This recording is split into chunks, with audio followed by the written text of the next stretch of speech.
شیطان نے کہا کہ ہمارے پاس گالیاں بھی بے شمار ہیں، اور ایسی ایسی گالیاں کہ بوڑھے تو بیچارے سنے ہی نہیں ہوں گے اپنی جوانی میں۔ شیطان نے کہا یہ بھی لے لو۔ ہاں چاہیے بھائی، کیونکہ مقابلہ کرنا ہے نا، کوئی ایک دے گا تو 10 کیسے دیں گے، زیادہ گالیاں ہماری جھولی میں ہونی چاہیے۔ شیطان نے کہا حضور نے تمہیں نماز دیا ہے لیکن نماز نہیں پڑھنا ہے، نماز چھوڑنا ہے۔ ہم نے کہا ٹھیک ہے شیطان، تو ہمارا آقا، میں تیرا غلام، تو جیسا فرمائے گا ہم اس پر عمل کریں گے۔ شیطان نے کہا اپنے پڑوسی کو ستانا ہے، ٹھیک ہے تیری ہی بات مانیں گے۔ حضور نے کہا اپنے پڑوسی کا خیال رکھنا ہے، نہیں مانیں گے۔ یہاں تک کہ حضور نے کہا کہ اپنے گھر میں کچھ بناؤ، اپنے گھر میں کچھ بناؤ تو جب تک اپنے پڑوسی کو نہ کھلا دو خود مت کھایا کرو، اور اگر گوشت بناتے ہو، بنانے میں اس کی خوشبو تمہارے پڑوسی کے گھر جا سکتی ہے۔ اگر گوشت کم ہے تو کم از کم شوربہ اتنا ڈالو، پانی اتنا ڈالو، شوربہ اتنا بناؤ کہ وہ تو شوربہ تو اس کے گھر تک پہنچا دو تاکہ ٹیسٹ اس کو بھی تھوڑا بہت مل جائے۔ ورنہ اس کے گھر میں چھوٹے بچے بھی ہو سکتے ہیں، ننھے بچے بھی ہو سکتے ہیں، وہ شوربے کی خوشبو، وہ گوشت کی خوشبو جب اس کے گھر میں جائے گی تو بچے ضد کریں گے، اور وہ غریب ہو سکتا ہے ان کی عزت پوری نہیں کر پائے گا تو بچے تڑپ تڑپ کے روتے رہ جائیں گے۔ یہ اتنا خیال میرے آقا نے فرمایا۔ شیطان نے کہا اس کی بھی ضرورت نہیں ہے، میرے طریقے پر چلو، پڑوسی تمہارا کمزور ہے تو دبا کے اس کی جائیداد پہ قبضہ کر لو۔ یہ ہو رہا ہے۔ مطلب یہ ہے کہ دو چیزیں ہیں ہمارے سامنے، ایک اچھائیاں بانٹنے والے حضور کی ذات ہے، برائیاں بانٹنے والی یہ شیطان کی ذات ہے۔ ہم نے شیطان کو اپنا آقا سمجھ لیا اور حضور کے لیے صرف 12 ربیع الاول میں نعرہ لگایا یا رسول اللہ آپ کا دامن نہیں چھوڑیں گے، ہم عاشق رسول ہیں۔ وہ بھی عاشق رسول کیسے؟ ڈی جے بجانے والے عاشق رسول ہیں، اور ڈی جے کے سامنے ناچنے والے عاشق رسول ہیں۔ کون ہیں؟ ہم لوگ ہیں۔ ڈی جے بجائیں گے، اس کے سامنے ناچیں گے اور عاشق رسول بن جائیں گے۔ سال بھر حضور نے کہا یہ کرو، یہ کرو، یہ کرو، یہ کرو، ایک بھی نہیں کریں گے، صرف ہم ربیع الاول میں عاشق رسول بنتے ہیں۔ عاشق رسول وہ ہے جو سوتے جاگتے اٹھتے بیٹھتے چلتے پھرتے ہر قدم پہ حضور کی سنتوں کو یاد رکھے کہ یہ کام کر رہا ہوں تو حضور کی سنت ہے یا سنت کے خلاف ہے۔ ہماری زبان سے، ہمارے منہ سے کوئی بات نکل رہی ہے تو یہ سچ ہے یا جھوٹ ہے، ہمارے منہ سے جو بات نکل رہی ہے یہ کسی کو تکلیف پہنچانے والی ہے یا سکون پہنچانے والی ہے۔ جب ان ساری چیزوں کا خیال ہمارے اندر ہوگا تب ہم عاشق رسول بن سکتے ہیں، ورنہ جھنڈا لگا لینے سے اور صرف ربیع الاول میں کود چھٹک لینے سے کوئی عاشق رسول نہیں بن جاتا ہے۔ وہ تو محبت کی ایک پہچان ہے، جس کو محبت ہے وہ اس کی پہچان ہے کہ ثبوت پیش کرتے ہیں، لیکن اس سے بڑے ثبوت ہمارے اعمال ہیں، دن رات کے ہمارے کردار ہیں۔ اور آپ کو معلوم ہونا چاہیے کہ سب سے بڑا اور سچا عاشق رسول وہ ہے جو نبی کے اخلاق پر عمل کرنے کی بھرپور کوشش کرتا ہو، نبی کے اخلاق و کردار پر۔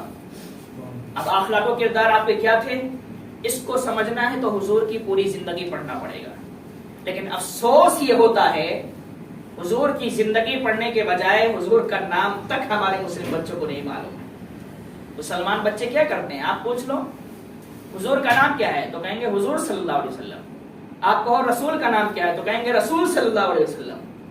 کہو ہمارے نبی کا نام کیا ہے تو کہیں نبی صلی اللہ علیہ وسلم۔ جو آپ بولو گے وہی ریپیٹ کریں گے، ہو نام نہیں معلوم۔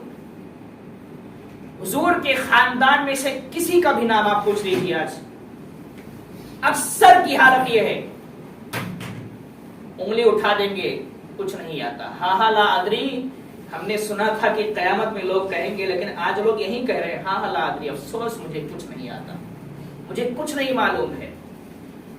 اور سینہ چوڑا کیوں ہے؟ ہم مسلمان ہیں، ہم حضور سے محبت کرنے والے ہیں۔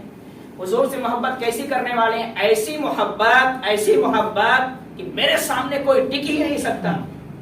بات آ جائے تو یہی جذبہ ہوتا ہے نا، ارے ہم جان دے دیں گے، یہ کر دیں گے، وہ کر دیں گے۔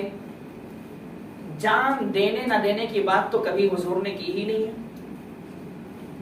جس چیز کو دینے کی بات کی ہے وہ تو ہم سے نکلتا نہیں ہے نا۔ ربیع الاول میں نعت شریف پڑھی جاتی ہے، ایک شعر آتا ہے جس کا مفہوم یہ ہے ہم اپنا جان و مال کیا کریں گے، سب لٹا دیں گے، ہے نا۔ اور مسجد کی جھولی گھومتی ہے 10 روپیہ نہیں نکلتا ہے اور جان و مال لٹانے کی باتیں ہوتی رہتی۔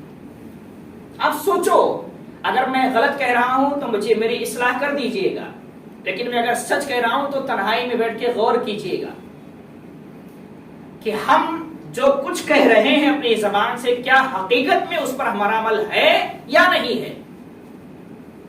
اگر عمل نہیں ہے تو اس کا مطلب یہ ہے کہ ہماری زبان سے جو الفاظ نکل رہے ہیں وہ جھوٹ پر مبنی ہیں، وہ سچ نہیں ہے۔ ہم نے اگر ایک دن کے لیے عشق رسول میں ڈوب کر محفلیں کرائی ہیں، عشق رسول میں ڈوب کر جلوس نکالے ہیں، اب وہ جلوس کسی بھی شکل میں چلا جائے وہ اس کا انجام ہے جو کرتا ہے، اور پورے سال ہم حضور کے نام پر کچھ بھی نہ کریں سوائے اس کے کہ حضور کی سنتوں کی مخالفت کریں، تو پھر کوئی انسان یہ اپنے آپ کو یہ کہنے کا حقدار نہیں ہے کہ وہ عاشق رسول ہے۔ عاشق رسول آپ کو سمجھنا ہے، آپ کو جاننا ہے تو بریلی کے تاجدار امام احمد رضا کو دیکھو، انہوں نے یہ ثابت کیا کہ عاشق رسول کہتے کسے ہیں، چلتے پھرتے اٹھتے بیٹھتے الفاظ نکلتے تھے نا تو نعت کے الفاظ نکلا کرتے تھے، قرآن اور حدیث کو نعت میں بیان کر دیا کرتے تھے، اور یہاں تک کہ ایک مرتبہ ہم نے بیان بھی کیا تھا غالباً میلاد کے موقع پر کہ نان پارا کا بادشاہ آیا، اس نے کہا کہ بھائی تم میرے بارے میں کچھ لکھ دو، میری تعریف کرو اور جو چاہو گے وہ دے دوں گا۔ اپنے قاصد کو بھیجا کہ جو چاہو گے وہ تمہیں دیا جائے گا، درہم و دنانیر سے تمہیں نوازا جائے گا، پیسے دیے جائیں گے، جو مرضی ہو بھی منہ مانگا انعام دیا جائے گا۔ تو امام احمد رضا نے اس کے جواب میں کیا لکھا تھا؟ شعر یہی لکھا نا کہ بھائی میں گدا ہوں اپنے کریم کا، میرا دین پارے نہ نہیں، کروں مدح اہل دول رضا، پڑے اس بلا میں میری بلا۔ مفہوم سمجھ لیجئے، فرماتے ہیں اے نان پارا کے بادشاہ، تو میرے پاس قاصد بھیجتا ہے کہ میں تیری شان میں کلام لکھوں، تیری تعریف کروں مدح اہل دول رضا، یعنی احمد رضا اہل دول دولت مندوں کی تعریف کرے، پڑے اس بلا میں میری بلا، یعنی میں تم جیسے دولت مندوں کی تعریف کر کے مصیبت میں پڑوں۔ میں گدا ہوں اپنے کریم کا، میں تو صرف میرے آقا نبی کریم صلی اللہ علیہ وسلم کا فقیر ہوں، میرا دین پارے نہ رہے، میں تعریف انہی کی کرتا ہوں، میں روٹی کے ٹکڑوں پر پلنے والا نہیں ہوں تمہارے۔ اے نان پارا کے بادشاہ سن لے، میں کسی کے روٹے کے ٹکڑے پر پلتا ہوں تو وہ مدینے کے تاجدار کے ٹکڑوں پر پلتا ہوں۔ یہ جواب لکھ کے دیا، نان پارا کا بادشاہ حیرت میں پڑ گیا کہ یہ کیسا عاشق رسول ہے کہ اتنی لالچ میں دے رہا ہوں لیکن میرے بارے میں کچھ بھی لکھنے کے لیے تیار نہیں ہے۔ تو اسے کہتے ہیں عاشق رسول کہ دنیا کی دولت بھی قدموں میں رکھ دی جائے تو انسان اس کو ٹھکرا دے، نبی کی عظمت کو نہ ٹھکرائے، نبی کی غلامی کو نہ ٹھکرائے۔ آج ہمارا حال تو یہ ہے کہ اگر تھوڑے سے پیسے کو لالچ دے دی جائے، چل بھائی حرام ہے یا حلال ہے جو بھی ہے دیکھا جائے گا، پیسہ تو مل رہا ہے، پیسہ مل رہا ہے، پیسہ مل جائے تو بیٹا باپ کو چھوڑ جائے، پیسہ مل جائے تو باپ اپنے بیٹے کو چھوڑ دیتا ہے، بیٹا اپنی ماں کو چھوڑ دے، یہ حالات ہے ہمارے۔ اور یاد رکھیں انسان کی فطرت میں یہ شامل ہے کہ وہ پیسوں کی طرف، دولت کی طرف بھاگتا ہے، یہ فطرتی ہے انسان کی۔ یہ میں ہوں یا آپ ہوں یا کوئی بھی ہو، کوئی اگر ہم پیسوں سے محبت نہیں ہے، یہ زبان کے دعوے تو کر لیں گے لیکن پتہ چلے گا اس کے بعد صرف پیسوں کی فکر لگی رہتی ہے کہ آج یار 1 لاکھ کا پروفٹ ہوا ہے تو کل 1.5 کیسے کریں گے، اس کی فکر لگی رہتی ہے۔ تو انسان کی فطرت میں شامل ہے کہ وہ پیسوں کی طرف، دولت کی طرف بھاگتا ہے۔ یقیناً دولت کی طرف، پیسوں کی طرف بھاگنا، اس کو حاصل کرنا یہ غلط نہیں ہے، جائز طریقے سے ہو بالکل جائز ہے، لیکن حاصل کرنے کے بعد اگر اس کا استعمال ہم غلط کرتے ہیں تو پھر ویسا حاصل کرنا غلط ہے۔ ہم حاصل کریں، اللہ جس طریقے سے بھی نوازے ہم اس کو جائز راستے میں خرچ کریں۔ اور آپ کو ایک حدیث بھی سنا دیتا ہوں، اللہ کے رسول صلی اللہ علیہ وسلم فرماتے ہیں کہ مالداروں کو کبھی بھی دولت پہ گھمنڈ نہیں کرنا چاہیے اور غریبوں کے سامنے خاص کر کے اپنی بڑائی نہیں دکھانا چاہیے۔ غریبوں کے سامنے خاص کر کے اپنی بڑائی نہیں دکھانا چاہیے۔ کیوں نہیں دکھانا چاہیے؟ اللہ کے رسول فرماتے ہیں کہ مالداروں کو اللہ جو دولت دیتا ہے وہ غریبوں کے صدقے میں ہی دیتا ہے. یہ حدیث ہے. اب آپ سوچو ان کی دعاؤں کے بدلے ان کے دعاؤں کے صدقے دولت مندوں کو دولت ملے اور دولت ملنے کے بعد سینہ پھلانے کہ تم میرے سامنے کھڑے ہونے کے لائق نہیں ہے, تو پھر یہ بے وقوفی اور جہالت کے علاوہ کچھ بھی نہیں ہے. اس لیے میرے جو دوستوں وقت ختم ہو گیا. رسول اعظم صلی اللہ علیہ وسلم نے جو دیا ہے اسے لو اور جن چیزوں سے منع کیا ہے اسے چھوڑو. شیطان نے جو دیا ہے اسے پیٹھ کے پیچھے ڈال دو. نہیں چاہیے بھیا تیری دی ہوئی چیزیں جو رسول نے دیا. سب سے پہلی چیز خدا سے جب رسول اعظم کی ملاقات ہوئی تو جس چیز کو تحفہ بنا کر ہمارے اور آپ کے لیے لے کر آئے وہ نماز ہے. اس چیز کو حضور نے ہمیں اور آپ کو تحفے کے طور پر دیا اور اس کو مومن کی معراج بتایا.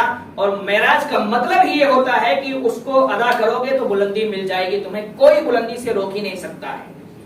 حضور کی معراج کی اللہ کا دیدار کرنا, مومن کی معراج ہے نماز ادا کرنا. اس لیے نماز ادا کرو, ہماری بھی معراج ہو جائے گی. اور نماز پڑھ کے حضور کے آنکھوں کو ٹھنڈک پہنچاؤ, اس کے بعد عشق رسول کا دعویٰ کرو تو ہر عمل میں عشق رسول نظر آئے گا, ہر عمل میں نبی کی سنت نظر آئے گی. اللہ رب العزت کی بارگاہ میں دعا ہے کہ پروردگار عالم ہم سب کو, پوری امت مسلمہ کو نبی کریم صلی اللہ علیہ وسلم سے سچی پکی محبت کی توفیق عطا فرمائے, پیارے حبیب کے نقش قدم پر چلنے کی توفیق عطا فرمائے. وما علینا الا البلاغ. السلام علیکم ورحمۃ اللہ وبرکاتہ.